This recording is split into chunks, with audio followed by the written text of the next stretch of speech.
Okay, tulikuwa HK Media manya nedobozi eze Hadija Kigozo kutusako bulambo omuti wali kucheyo gwe nandabo mulundi gwo gusoka just nyiga kagamba koko kaka subscribe mu radio kubera ngo joining ira show ate oboli ku Instagram oba ku Facebook bera ngo liking our page o following okubera ngo joining ira show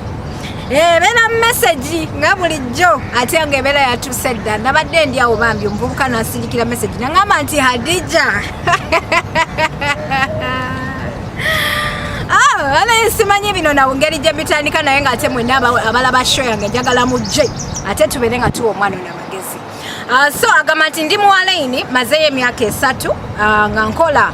madamu wange namulekayo tubera Masaka ate nga twazimba Masaka namwanjula mbakadde ne tusalawo tujje inkole tuongere sente mu faamu yange.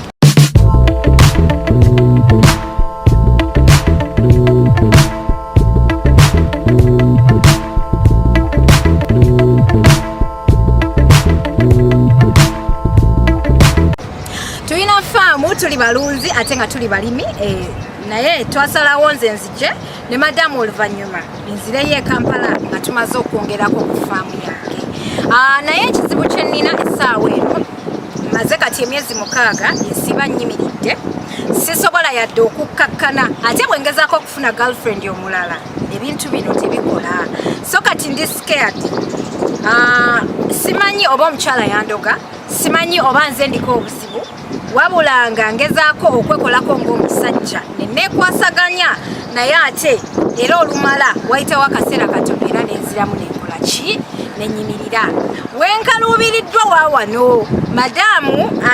ali Uganda ebiseera bino ennaku zino afuuse muzibu mukubira amasimu annimba yeebuzaabuza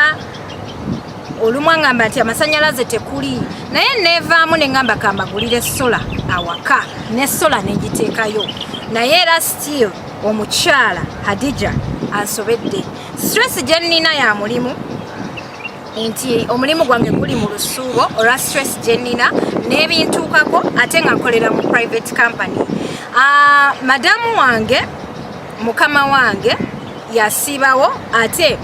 omwami we ye ajja regulo ng'alinako branch endala gy'abeera agenza okukola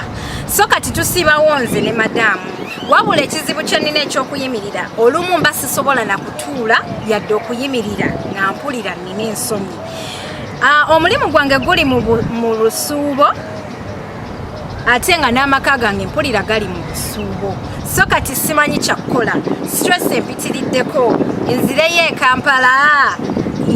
ngoba omukazi oba nsigale wano ku ddungu nga nkyakola. Mbadde nkusaba abawuliriza abalaba program yo eya Kyeyo Updates babeere nga ate bampa ku magezi agasinga okubeera amalungi. Bannange ensi eyina ebizibu bakwano, ensi eyina ebizibu, abaana balina ebizibu ebyenjawulo so gwe wenna bw'obeera oli eyo nga tolina kizibu beera nga te weebazaani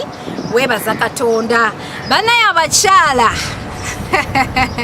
ekintu kino ate ekyokuloga abasajja mukitutte ku level ndala. Olaba omwana w'abandi wali mu kubonaabonere ne Dubai ate nga gw'oli eyo Kampala oyinaayina kwegamba ebintu binene ate kale birungi naye ate erudda si birungi. My personal opinion to you my brother eri nti soko malo kunyweza omulimu kubanga omulimu guno ogwetaaga. Omusajja yenna bw'oba olina ku ssente abakyala bakugoba bugobi nga njuki so bajja bakwetayirira bwetayirizi soko malo kunoonya omulimu. Ekyokulala madamu osooka obeere ng'omuwamuko ku break sooke naye agambe nti omusajja nga takyanyega olabe osooka okuba ejjinja mu kisaka olabe pozi ekyokubeera nti no olina ensonga ey'okubeera nti oyimirira buli kiseera kikumazeeko emirembe kyalibeera ng'oba either omisinga madamu oli mu bweraliikirivu nti bayinza okubeera bagenda mutwala oba si kyo nga ddala kituufu oyinza okubeera ng'olina ekizibu. Naye mu kiseera kino eno my advice to you si ku advise nga kuddayo Uganda kukyesinga mukazi ssaawe kubanga waligenda e Uganda ate n'ofiirwa omulimu ate ng'oba oli awo omulimu guno gwe gwali ku savings ku stress eri e Uganda naye nga madamu ky'olina okumanya nti ye simanyi kyakumulowooleza naye nga bakyala bannange mujje mubeere nga muwa ku musajja ono ku magezi engeri mwenna gye muli bakyala ate nga n'abaami nammwe mujje mubeere nga muwa ku mwami ono ku magezi.